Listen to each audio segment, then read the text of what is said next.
अभी जिस तरह इनको प्रेशराइज किया जा रहा है और ये कह रही हैं कि मुझे प्रेशराइज किया जा रहा है इमरान खान को फंसाने के जी लिए। जी सो अब तक तो इन्वेस्टिगेशन हो चुकी होनी चाहिए थी, सारा कच्चा चट्टा बाहर आ जाना चाहिए था, और ये मतलब बजाय कि उनको प्रेशर करने के कि आप बयान दें, हम्म, कागजों पे पूरा लिखा अवाम के सामने पेश हो जाना चाहिए था कि जी ये हुआ, उसके बाद ये हुआ, उसके बाद ये हुआ। किसी के बयान की तो नौबत ही नहीं रहनी चाहिए।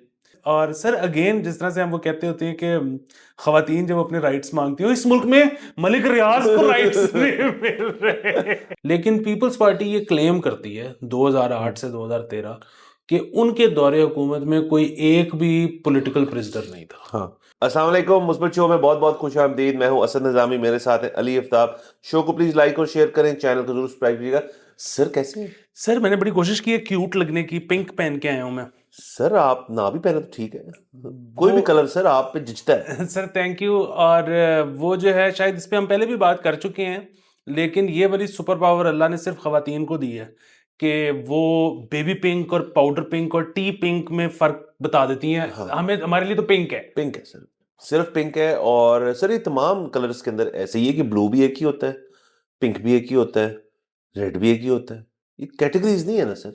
सिर्फ ये कि पाकिस्तानी जो मर्द हजरात हैं, उनकी जो स्किन टोन है उसमें आप शेडिंग कर सकते हैं, क्योंकि आपने दोस्तों को बचपन में झुकने बड़ी मारी होती है इस चीज़ के ऊपर कि आप तू आखिरी शेड तक पहुंच गया, तो शुरुआत है ब्राउन की, तो ये हो सकता है, उससे ज़्यादा नहीं कर सकते आप। हाँ तो वैसे भी उस पाकिस्तानी मौसम में सर आपको पता है कि आपकी अपनी बॉडी पे मुख्तलिफ शेड्स होते सर हैं, बिल्कुल, क्योंकि वो जहाँ पे टी शर्ट खत्म होती है वहाँ वहाँ शेड पे कुछ सर और बन होता जाती है, है। उसके आगे कुछ और होता है, तो ये बड़े मसाइल हैं। सर बड़े मसाइल हैं। और मैं आपसे आज एक सवाल भी, आपको पता है आप इस किस्म की नॉलेज रखते हैं आप। सर शदीद गर्मी से भी जुकाम हो जाता होता है। यकीनन सर होता है। मैंने कल आपकी आपकी वजह से, क्योंकि आपने कहा कि आपने अपना मैच खेलना है, गोल्फ का छोड़ना नहीं है, तो मैं 45 डिग्रीज में कल गोल्फ खेली है और उसके बाद मुझे जुकाम हो गया।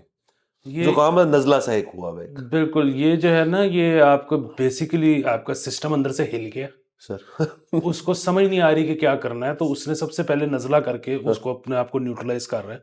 और ये नज़ला जो है ना, ये मैंने सुना है बड़ी अच्छी चीज़ होती अच्छा। है। हाँ, ये मतलब आप तंग जितने मर्जी हो, हम्म। लेकिन अगर आपको कुछ 4 साल गुजर जाएं और नज़ला ना हो, हाँ। तो आपने फौरन डॉक्टर के पास भाग के उसको बताना है और अपने पूरे बॉडी स्कैन्स करवाने करन। हैं, क्योंकि इसका मतलब है समथिंग इज रॉन्ग। वाह। सर मुझे तो मेरी अपनी थ्योरी और है। मेरे साइनसिस का जिसको मसला होता है ना, मुझे भी वो जमा हुआ सारा कुछ, वो गर्मी से पिघल गया है और अब वो बस आ रहा है। तो खैर, अगर थोड़ी लोग माइंड करते हैं अगर हम शो पे छोड़ छोड़ करें, तो मैं अगर करूँ तो आज के लिए माजरत, ये मेरी अपनी गलती है, लेकिन थोड़ी सी आपकी भी बिल्कुल ऐसे ही है। और मतलब इससे पहले कि हम आगे चले जाएं, है। मैं वो पीछे कमेंट कर दूं कि ये जो हम जो भी बॉयज़ जो हैं, ये जो शेड्स पे झुकते करते रहे, ये कोई फ़ख्र वाली बात नहीं है, नहीं, बड़ी अच्छी बात बिल्कुल नहीं। फजूल बात हाँ है। जी। और ये जब इंसान जो भी इसमें मुलविस रहा है, जब वो बड़ा हो जाता है तो उसको एहसास होता है कि एहसास क्या होता है कि ये फजूल घटिया नहीं हरकत करना करता चाहिए, रहा हूँ मैं। किसी के रंग पे किसी चीज़ पे कमेंट नहीं करना चाहिए। इनफैक्ट सबको घुल मिल के रहना चाहिए सर। बिल्कुल। बिल्कुल। अच्छा सर, इससे पहले कि खबरों का सिलसिला सर। जारी हो, मैं 2 चीज़ों के जवाब देना चाह रहा था। एक तो जो है वो बहुत ही मुस्बत कमेंट है, हम्म, वजाहत ज़ैदी साहब हैं। सर। उन्होंने कहा जी कि आपकी डिस्कशन बहुत अच्छी थी पिछले से पिछले एपिसोड की, लेकिन मैं जो है ना एक चीज़ से डिसएग्री करता हूँ। सही है, हक है उनका। बिल्कुल हक है उनका, और यकीनन वही ठीक कह रहे होंगे, हम हाँ, हम तो गलत आपको होंगे। हमें तो पता ही नहीं।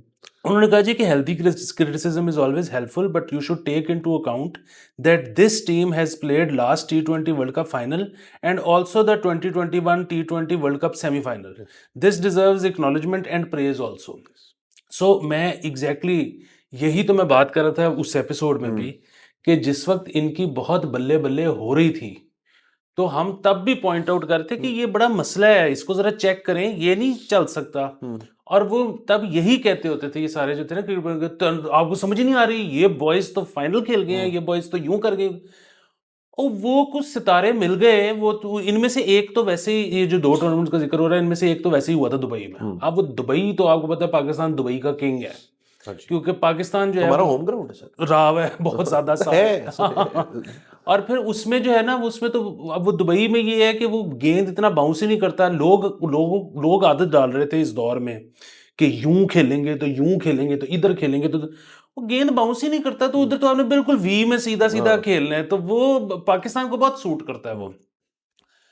सो इसके अलावा मैं ये कहता कि, और अगेन पाकिस्तान अगर उस दौर में बहुत अच्छा भी खेल रहा था, ये नजर आ रहा था कि दुनिया की क्रिकेट बदल रही है हाँ। और पाकिस्तान अभी तक पुरानी तर्ज पे बैठा हुआ है, और इसीलिए बार बार हम उस दौर में पॉइंट आउट करते कि ये नहीं चलने लगा, ये नहीं चलने लगा, और इनको अब जाके समझ आई है कि अच्छा ये नहीं चलने हाँ। लगा।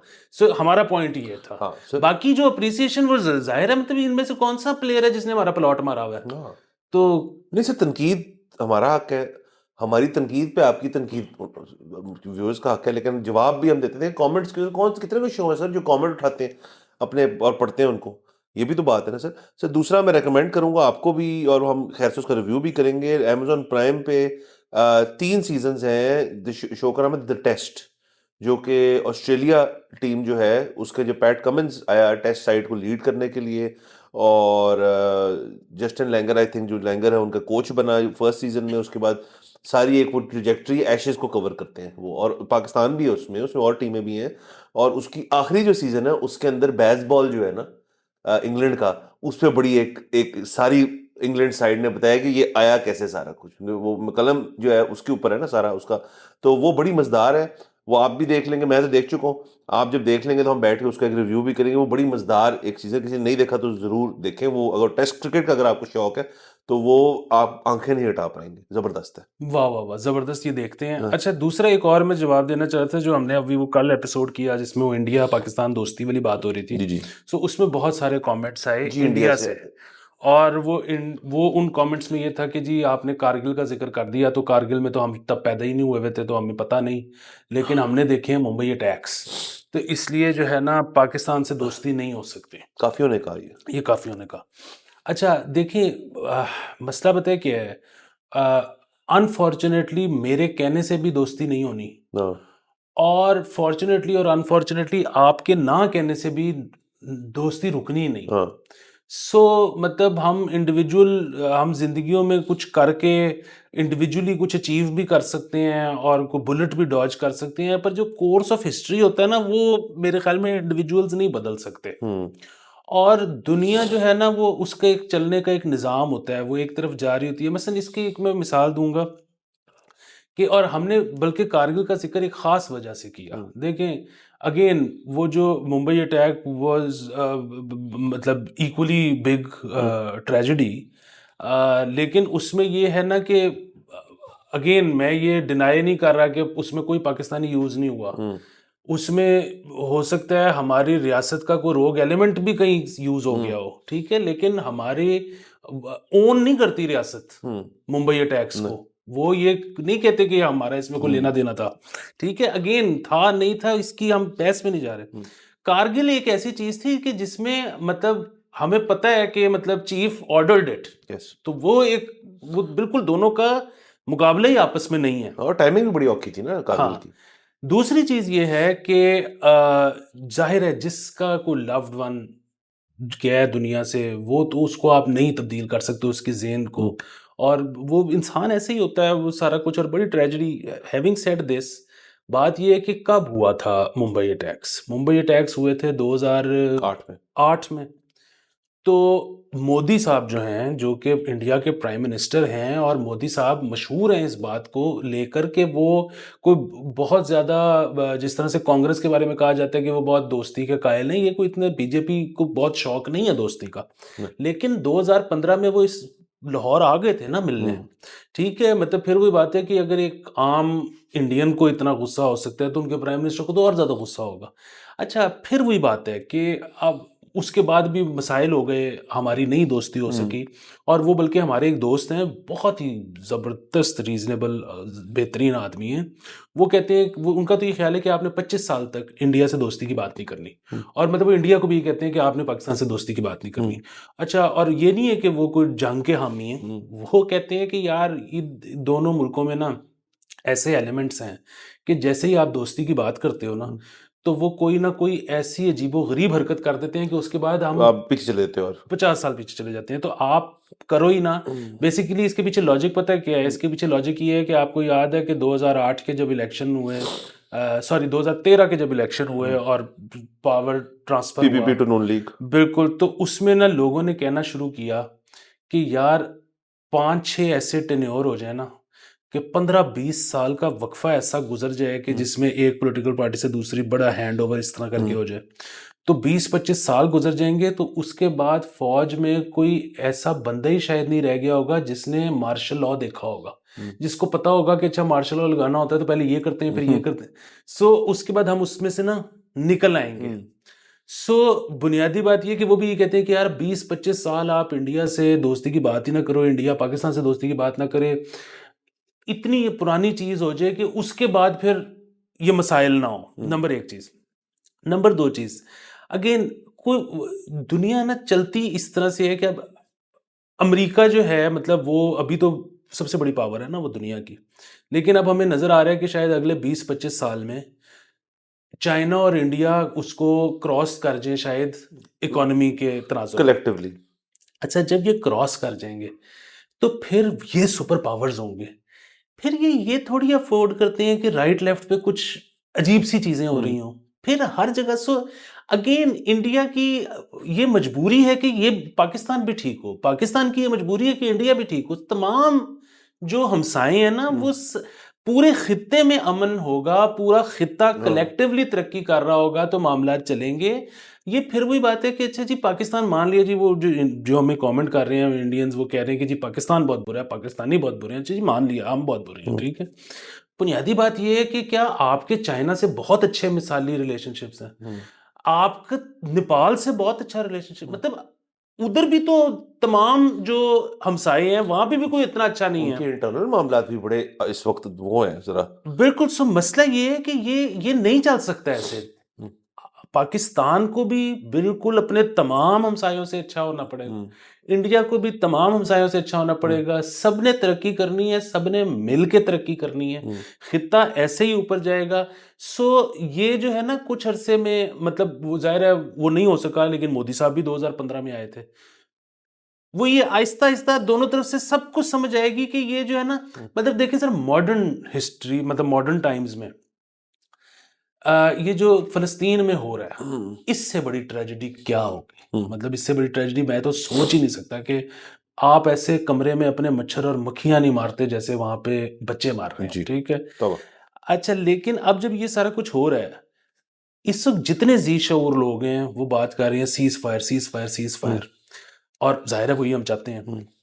ये जब हो जाएगा सीज फायर, अब इसके बाद आपका क्या ख्याल है कि हम, मतलब सब कहेंगे आप बदला लो? नहीं नहीं सर, बात ये है कि हमने ना को एग्जिस्ट ही करना है, ठीक है। मतलब बात आगे कटोरो, आगे चलो, आगे निकलो, बदले नहीं लिए जा सकते दुनिया में। मतलब वो अमेरिका दुनिया की सबसे बड़ी पावर है, वो अभी तक उनका एक प्राइम मिनिस्टर इस नारे पे आया था कि मैं एक मुल्क के साथ बाढ़ लगा दूंगा, वो मैक्सिको वाली, वो नहीं कर सका, ठीक है। इस दुनिया में दीवारें नहीं लग सकती, बाढ़ें नहीं लग सकती, बदले नहीं लिए जाते, आगे चलना है, गलतियां हुई हैं, आगे आगे। सर बिल्कुल। और वो कमेंट्स बिल्कुल उनके जो थे मैंने भी पढ़े, उनकी आपने भी पढ़े, ग्रीवेंसेस होंगी, बिल्कुल ठीक होंगी। लेकिन वो तो हमारे भी कुछ हैं जो यहाँ पे भी चीजें होती रही हैं, वेरी बिल्कुल very in recent history PTI के दौर में।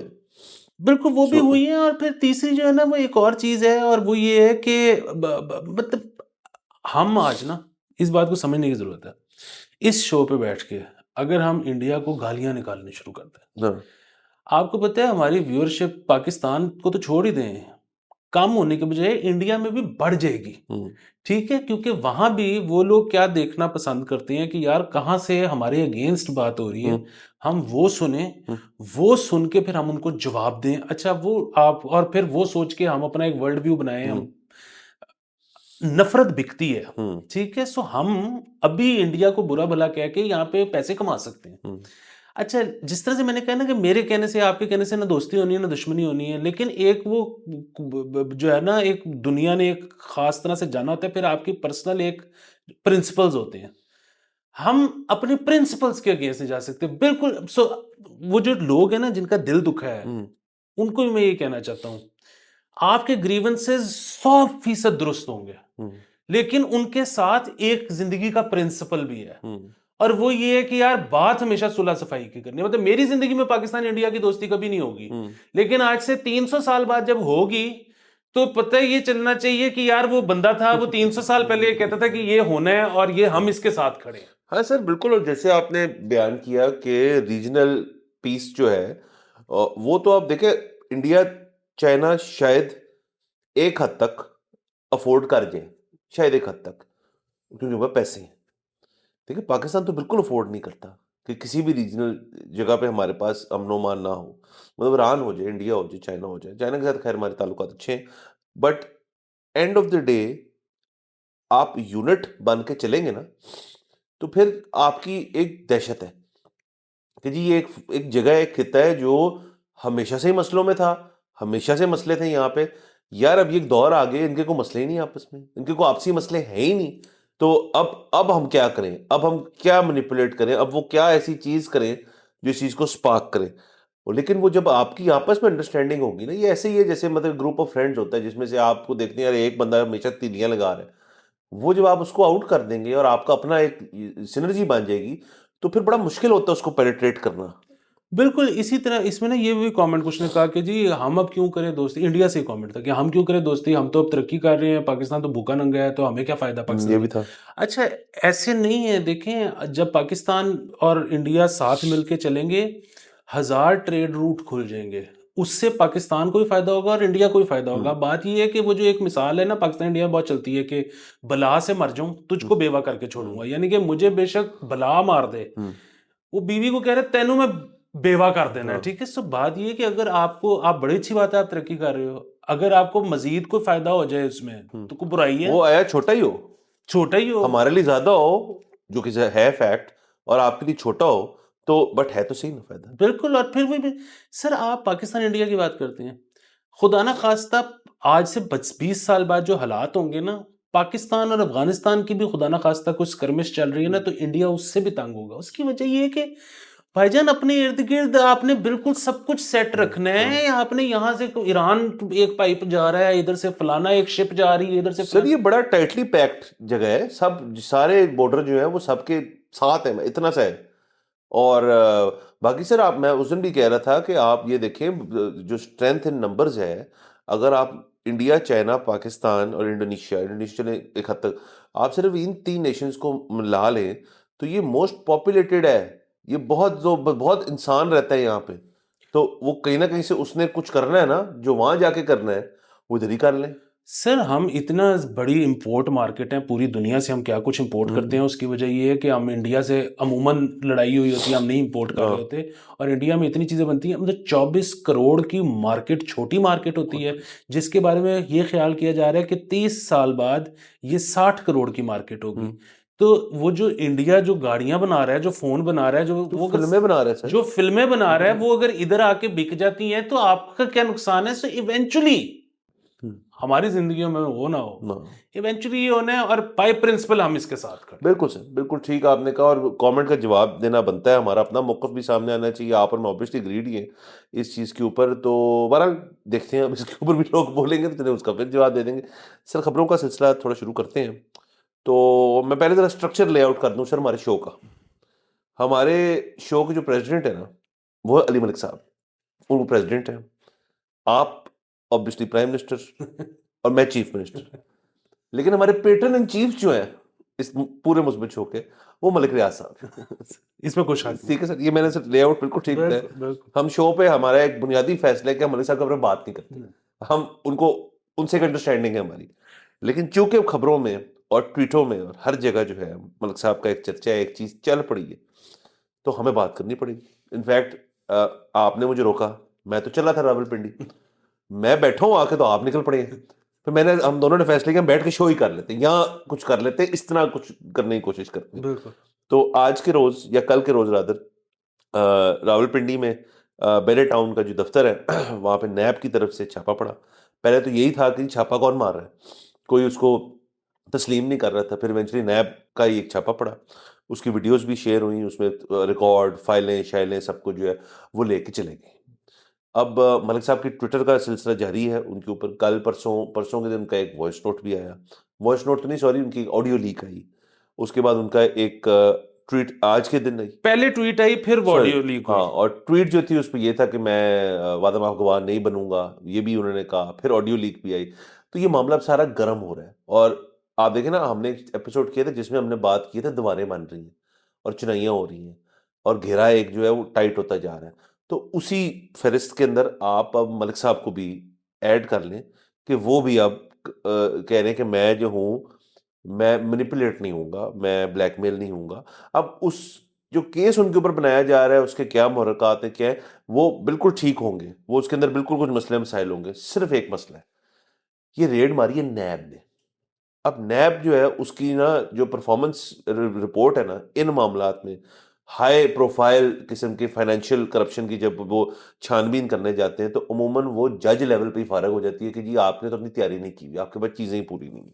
और उसको यूज़ ही टैक्टिक ही उसका यूज़ किया जाता है जी कि बंदे को आप जिच कर दो, बंदे को आप अंदर कर दो, बंदे की खानदान जो है उसको वजार कर दो, ताकि एंड में जो है पीबी हो जाए, प्ली बार्गन जो है वो हो जाए और ताकि कुछ पैसे आ जाएं।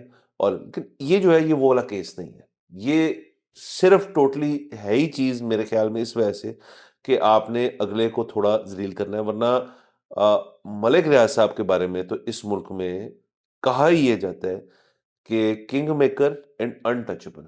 तो सर चीज़ें जो हैं ये लोगों को समझ नहीं आ रही, ये कितनी को बड़ी खबर है कि यही मामला चेंज हो गया। अच्छा, इसमें मैं आपको बल्कि आप क्योंकि आपने बीच में तड़का लगा दिया दीवारें चुनाई वाला, तो मैं आपको एक गुड न्यूज़ भी दे दूं कि अहमद फरहाद जो शायर जो कि गायब हो गए थे, हम्म, तो वो मिल गए हैं। अच्छा सर, हाँ, वेरी मुबारक वो हो मिल गए हैं उनको, और आपको, मुझे, सबको। सबको मुबारक हो। और उन पे एक एफआईआर दर्ज हो गई है, विच इज़ फाइन। अच्छा। हाँ, ये तो हम चाहते हैं कि जी जो भी किसी के साथ आपको मसला हो आप एफआईआर करवाएं, गायब करना तो कोई तरीका नहीं है ना। एफआईआर तो आजकल तमगे हैं। हाँ, तो उसके अलावा जो है वो जस्टिस कियानी साहब जो हैं उन्होंने एक पेशी पे इमरान रियाज खान साहब से कहा है कि जी मुझे बड़ा दुख है कि आप गायब हो गए थे। हम्म, सो ये सारी चीज़ें जो है ना उसका हिस्सा है। हम्म, अगेन मलिक रियाज साहब की पहली ट्वीट ये आई कि जी मैं जो है मुझे प्रेशराइज किया जा रहा है और मैं वादा माफ गवाह नहीं बनूंगा। ये अल कादिर ट्रस्ट वाली सारी किस्सा बिल्कुल। है ना, वही। अच्छा सर, मैं सिर्फ आपको ये बताना चाहता हूँ कि वेवलेंथ कितनी मिलती है मलिक रियाज की और आपके भाई की, सर। कि कल जो है बल्कि परसों हम्म, ये पहली वाली ट्वीट आई थी कि मेरे पे बड़ा प्रेशर है, मुझे मजबूर ना करें, पाकिस्तान फर्स्ट, लेकिन मैं इस तरह का कोई बयान नहीं देना चाहता ये वो। उसी वक्त मैंने ना दोस्तों को ये व्हाट्सएप पे मैसेज किया कि ये तो मुझे लग रहा है कि मुझे मलिक रियाज साहब के लिए गाना पड़ जाना है कि मैं बागी हूँ जो चाहे मुझ पे जुल्म करो। और दोस्तों ने कहा हाँ ये तो बड़ा अच्छा आइडिया है, ये तो ज़बरदस्त है। और उसके बाद मैंने फ़ोन भी किया स्टूडियो वगैरह, मैंने कहा ज़रा कुछ है टाइम टूइम, फिर आई गई होगी बात। उसके बाद उनकी ऑडियो लीक हुई और कल जो उन्होंने ट्वीट की उस ट्वीट को जो भी उनका मतन था, मतन के फौरन बाद उन्होंने लिखा हुआ था जो चाहे मुझ पर जुल्म करो। हाँ। मैं कहा यार वही मेरे सर, ज़हन में वाह। है, वही मलिक साहब के ज़हन में है, डॉक्टर खालिद जावेद जान की नज़्म है। सर पेटर इन चीफ है ना। तो ये जो है हो रहा है। और सर अगेन जिस तरह से हम वो कहते होते हैं कि खवातीन जब अपने राइट्स मांगती हो, इस मुल्क में मलिक रियाज को राइट्स नहीं मिल रहे। सर खुद वो है नहीं यहाँ पे, वो और उनका जो बेटा है अली रियाज, वो दुबई में है अपेरेंटली, लेकिन वो पीओ डिक्लेयर्ड है, प्रोक्लेम्ड ऑफेंडर्स हैं वो। और अब वो केस कूस अल कादिर की मद में कहते हैं लेके गए हम सारा कुछ। अब ये तो सर देखे ना, अल कादिर के तो बहुत ज्यादा टेंजेंट्स हैं। अब वो जो बाकी टेंजेंट्स हैं उनका तो वो तनाव था वो खींची जा रहे थे। इसका तो मतलब है कोई ऐसी चीज नहीं मिल रही, इसलिए उनको कहा गया यार मलिक साहब को भी जरा एंटर करवाएं आप, ताकि एक होलिस्टिक किस्म की इन्वेस्टिगेशन हो, जो कि मैं फिर दोहराता जाऊं कि वो नैब ने करनी है। तो नैब की इन्वेस्टिगेशन कैपेबिलिटीज जो है हमने माजी में देख ली, उनकी परफॉर्मेंस रिपोर्ट अच्छी नहीं है। हाँ नहीं, असल में ज़्यादा बुनियादी बात तो ये है कि इन्वेस्टिगेशन अभी तक हो चुकी होनी चाहिए थी। देखें ये अगर इमरान खान साहब ने मलिक रियाज साहब को अनड्यू फायदे दिए हैं, तो इमरान खान साहब चले गए थे 2022 के शुरू में। उसके बाद पिडम की हुकूमत आ गई, उस पिडम की हुकूमत ने कोई 9-10 महीने गुजारे, फिर उसके बाद केयर टेकर गवर्नमेंट आ गई, उसने कोई 9-10 महीने गुजारे, इलेक्शन हुए। इलेक्शन हुए, अब इनको आए 3 महीने हो गए हैं शायद। सो अब तक तो इन्वेस्टिगेशन हो चुकी होनी चाहिए थी, सारा कच्चा चट्टा बाहर आ जाना चाहिए था। और ये मतलब बजाय कि उनको प्रेशर करने के कि आप बयान दें, कागजों पे पूरा लिखा अवाम के सामने पेश हो जाना चाहिए था कि जी ये हुआ, उसके बाद ये हुआ, उसके बाद ये हुआ। किसी के बयान की तो नौबत ही नहीं रहनी चाहिए। सो बयान कहां से आ गया, वाह। पहली चीज। सर। दूसरी चीज ये है कि मुझे एक और चीज़ भी लगता है, और ज़ाहिर है मलिक रियाज साहब जो हैं वो मतलब उनके बारे में जो भी लोगों के तासुरात हों कि अच्छे आदमी हैं या बुरे आदमी हैं, और वैसे ज़ाहिर है मतलब 2 चीज़ें तो उनके बारे में जो हैं वो अब तकरीबन कन्फर्म्ड हैं कि एक उन्होंने कब्ज़े भी किए हैं जगहों पे, अभी कन्फर्म बात है लैंड तकरीबन। एक्विजिशन भी लैंड एक्विजिशन एक जो है उनकी क्वेश्चनेबल वेज से क्वेश्चनेबल वे से, इसमें कोई शक नहीं है। दूसरा, उन्होंने पाकिस्तान से बाहर पैसे भेजे हैं कुछ बहुत है। दफ़ा, हाँ। जो कि आप वो नहीं, उसकी पेपर ट्रेल दिखाना ज़रा मुश्किल है। दोनों बहुत बड़े मसले हैं। सो ये सारा कुछ तो एक तरफ। अब ये सारा कुछ एक तरफ मैं इसलिए कह रहा हूँ क्योंकि जब इस तरह की चीज़ें तकरीबन एस्टेब्लिश्ड हों आपके बारे में, तो फिर जो है अपने उस पे कायम रहना प्रिंसिपल पे कि जी मैं ये नहीं करूँगा, ये बड़ा मुश्किल काम होता है। मुझे लगता है कि मलिक रियाज साहब अच्छे बुरे तो जैसे भी हैं, ज़हीन आदमी तो हैं ना, हाँ मतलब सर। इतना सर पैसा ऐसे तो नहीं कमाया हो है। जाता ना सर। हाँ, मुझे लगता है कि वो जो इधर खड़े हो गए हैं ना, उनको एक एक तो ये है कि जी ये हुकूमत पता नहीं कितनी देर चलनी है, ये डॉक्ट्राइन पता नहीं कितनी देर चलना है, कल को फिर उसने आ जाना है, तो मैं अगर एक के खिलाफ बन गया तो फिर मुझे वो अगले वाले आके कहेंगे उसके खिलाफ बनो, क्योंकि इन्होंने तो हर दौर में ही पैसे हाँ कमाए हैं और जी अच्छा सर। बिजनेस किए। बिल्कुल। सो वो एक तो ये है कि वो शायद इसलिए नहीं करना चाहते। दूसरा, मुझे एक और चीज़ में शक होना शुरू हो गया, और वो ये है कि इनके जो मामलात हैं वो जिस तरह से चलाए गए हैं ना, जितनी लिटिगेशन है, जितनी कॉम्प्लेक्सिटीज़ हैं इनके सारे मामलात में, इनको शायद एक चीज़ का पता है कि ये बीमार हैं, हम्म। और अल्लाह सबको लंबी सेहत वाली ज़िंदगी दे, लेकिन जिस दिन ये ना रहे ना, तो ये शायद ये फैमिली नहीं होल्ड कर पाएगी इस सारे को। ये सारा कुछ किसी न किसी और के पास मोस्ट प्रोबेबली एक्विजिशन, इसकी मतलब बेसिकली ट्रांसफर ऑफ हैंड्स हो जाएगा। अब वो भी कितने अच्छे तरीके से होगा या क्वेश्चनेबल तरीके से होगा, ये एक अलग इशू। सो इनको शायद शायद अब ये सारा कुछ ये वो है जो हम अज्यूम कर रहे हैं, हमारे पास अंदर की रिपोर्ट कोई नहीं है, कि इनको ये भी लगता है कि ਜਦੋਂ मेरे को रहना ही नहीं तो मैं फिर, तो सर बहुत सारी चीजें हो सर सकती ये हैं। भी हो सकता है डेफिनेटली। ये तो खैर हर ऐसा एक बहुत अमीर आदमी जो है ये इस किस्म की चीज सोचता है, और इसको लग रहा हो कि यार अगले जो है उनकी तैयारी मैंने अच्छी नहीं की, ये हो सकता है उनके ज़हन में बात। बट मोर ओवर सर ये जो केस है ना अलकादिर वाला, ये बड़ा कॉम्प्लेक्स है। लोग बड़ी दफा मुझे लोग समझाते हैं, मैं जिससे भी समझने की कोशिश करता हूँ, खुद तो मैं समझा ही समझा, और लोगों से बंदा पूछता है कि यार आपके, वो कहते हैं यार वहां पैसे थे असल में, वो यहाँ आए, वो यहाँ पे सुप्रीम कोर्ट, यहाँ से वहां गए, वो ये हुआ वो हुआ फलानो। हर बंदे का इसके ऊपर ना अगर 4-6 बंदों का एक डिफरेंट ओपिनियन है एक चीज के ऊपर तो उसमें क्लैरिटी लाने की बहुत जरूरत है। अब वो क्लैरिटी कौन लाएगा? या वो नैब लाएगी, या वो बाकी चीजें लाएंगी? फिर ये डायमंड्स भी इन्वॉल्व हैं। फिर इसके अंदर सर ये आपसे ये खबरों की हद तक ना बड़ा मजेदार है उस तरह से कि फिर जी वो ट्रस्ट हो गया, फिर उसके अंदर आपने प्रॉपर्टी दे दी, उसके फिर आपने ये कर दिया, फिर वहाँ वो यूनिवर्सिटी बन गई, ये हो गया। सो दिस ऑल ये सारा जो है ये बड़ा मजेदार उस तरह से है। लेकिन एंड ऑफ द डे मैं हमेशा कहता हूँ इस मुल्क में, हमारे मुल्क में व्हाइट कॉलर क्राइम जो है ना वो प्रूव करना बहुत मुश्किल है। यहाँ पे पेपर ट्रेल्स, प्रेसिडेंट्स और बाकी चीजें जो है ना बहुत ही कम है। आपका अमूमन इसके अंदर वही जो और नैब ही है ना, नेशनल अकाउंटेबिलिटी ब्यूरो की, इससे बड़ी क्या अदारा होगा अकाउंटेबल करने के लोगों के लिए। उनके ज्यादातर हाई प्रोफाइल केसेस हैं वो प्ली बार्गेन में क्यों एंड होते हैं? क्योंकि वो कहते हैं यार हम आपको अंदर तो, क्योंकि कानून ऐसा है कि आपको 3 महीने रखेंगे, फिर 1 महीने 1 महीना करते करते साल सवा साल तो आपका हम रगड़ जाएंगे। वो अगला बंदा कहते हैं यार पैसे दो निकलो यहाँ से, तो प्ली बार्गेन हो जाते हैं। क्योंकि उनको भी पता है कि इसने अगर इन्वेस्टिगेशन की बेस पे हमने इसको पकड़ना है, वो शायद हमारे पास इकट्ठे होने ही नहीं। मेरा शक है इसमें भी यही सब कुछ है, क्योंकि यहाँ पे सियासतदान, ब्यूरोक्रेट, प्रॉपर्टी टाइकून सबको एक चीज का बहुत अच्छा अंदाजा है कि यार लूप होल्स बड़े हैं यहाँ पे। यहाँ पे आप हर लूप होल से इस तरह, अब खान साहब की जो बेलें हैं वो धड़ाधड़ क्यों हो रही हैं? कुछ जज ही देख बैठा हुआ है ना सामने, जिसके सामने वकील जाते हैं कुछ पेश करते हैं, जज को कुछ समझ ही आ रही है ना। मतलब ये कहना कि जी जज खान साहब के साथ मिला हुआ, ये तो सीन अब है नहीं। तो वो जज को देखता होगा और कोई अपने जमीर को जवाब दे जज होगा, तो वो कहता होगा यार इस केस की समझ नहीं आ रही, इसमें इसकी बेल बनती है, जो कि उनको मिली जा रही है। मेरा अपना ख्याल है इसके अंदर भी यही होने को जा रहा था। उन्होंने कहा मलिक साहब को अटैच कर लो ताकि जरा लंबा चले। So this is all what's happening मेरे ख्याल में। देखिए, एक तो बिल्कुल आपकी वाली बात कि यहाँ पे कोई इतना, मतलब इधर कोई बंदा ही नहीं है जो फाइल पढ़ सके। तो जब आप फाइल ही नहीं पढ़ सकते तो फिर आपने एविडेंस गैदरिंग तो क्या ही करनी है जी। वाइट कॉलर क्राइम की। दूसरा एक और भी है कि वो ये है कि बहुत ऑब्वियस मेरे ख्याल में open and shut type case भी हो ना, हम्म। अभी जिस तरह इनको प्रेशराइज किया जा रहा है और ये कह रहे हैं कि मुझे प्रेशराइज किया जा रहा है इमरान खान को फंसाने के जी लिए, जी ये इनका क्लेम है, हम इसको बैक नहीं कर रहे, लेकिन ये उनका क्लेम है। सो अगर इसका मतलब ये है कि इस वक्त अगर वो इस्तेमाल हो जाएं तो मलिक रियाज को उनके कामों के लिए सजा अभी भी कोई नहीं देना चाह रहा। बुनियादी बात ये है कि किसी को भी एक बंदे को ये मतलब इन्होंने पता नहीं क्या कुछ किया हुआ, वी डोंट नो, लेकिन ये जो दो चीज़ें हैं जो कि हमने जो रिपोर्ट्स पढ़ी हैं उसके मुताबिक बहुत ऑब्वियस हैं कि एक acquisition of land unfair means के थ्रू और दूसरा जो है पैसे बाहर भेजना। बिल्कुल मुझे आप बताएं कि पाकिस्तान का कौन सा अमीर आदमी है ये नहीं करता। जिसने ये दो काम नहीं किए हुए?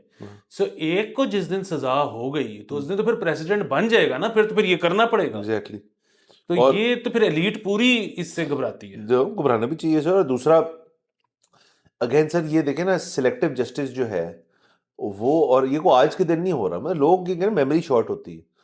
ये जब नून लीग पावर से हटी है 18 में, तो पीटीआई ने भी ये किया है, इस इदारे को इस्तेमाल किया है। जब नून लीग पावर में थी 13 में, उन्होंने भी यूज किया। जब पीपल्स पार्टी पावर में थी तो उन्होंने भी यूज किया। आके दावा हर बंदा जरूर करता है कि जी नैब को हम अब डिसमेंटल कर देंगे, अब नैब नहीं होगा, नैब नैब नहीं करना।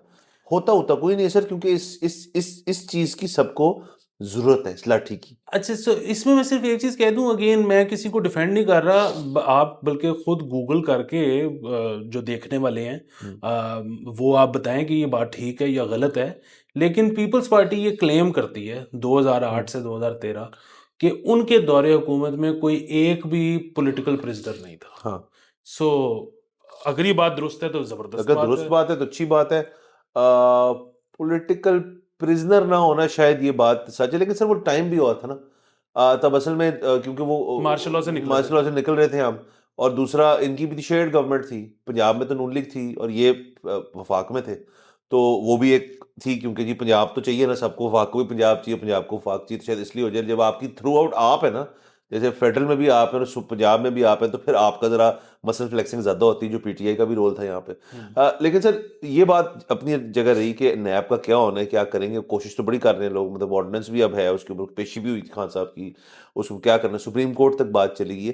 सर मुझे तो जरा डर लगता है एक बात पे कि सुप्रीम कोर्ट के अपने इतनी ज्यादा चीजें इकट्ठी हुई है वहां पे, और कैसे इतने सारे केसेस जो हैं वो फारग करेंगे। ये बड़ी बड़ी जरूरी चीजें हैं सारी, और सब पे स्पीड जो है बड़ी डाउन हो गई, ये भी आपने नोटिस किया होगा। ये है, और दूसरा इसके अलावा सर मैं कल परसों पढ़ रहा था कि सुप्रीम कोर्ट में तो चले मेरे ख्याल में शायद जज पूरे हैं, लेकिन अदरवाइज नीचे मातहत अदालतों में इतने जजेस की पोस्ट्स खाली हैं और उसकी वो जो केसेस पाइल अप हो रहे हैं उनकी सबसे बड़ी वजह ये है कि मतलब वो जजेस फैसला लेट करते हैं या वकील जो हैं वो पेशियां इतनी डलवाते हैं। ये तो है ही है, लेकिन दूसरा एक बहुत बड़ा मसला ये कि जितने जजेस होने चाहिए जो आपके मतलब वो जो लिखा हुआ है, जो पूरा एक रोस्ट्रम बना हुआ है, वो अब वो ही नहीं पूरा। हाँ वही नहीं सर, मेरे ख्याल में से सबको ना डेफेमेशन ट्राइब्यूनल में भेज दिया कि आप जाके ना वहाँ पे 6-6 महीने में केस करें, ट्रेनिंग लेकर आए कि 6 महीने में कैसे केस होता है। सर बड़ा अच्छा है ये। तो बाला सर मेरे ख्याल में हमने काफ़ी आज तफसीली गुफ्तगू कर ली है दो चीज़ों पे। इजाज़त लेते हैं, अगले एपिसोड में इंशाल्लाह आपसे फिर मुलाकात होगी। खुदा हाफिज़।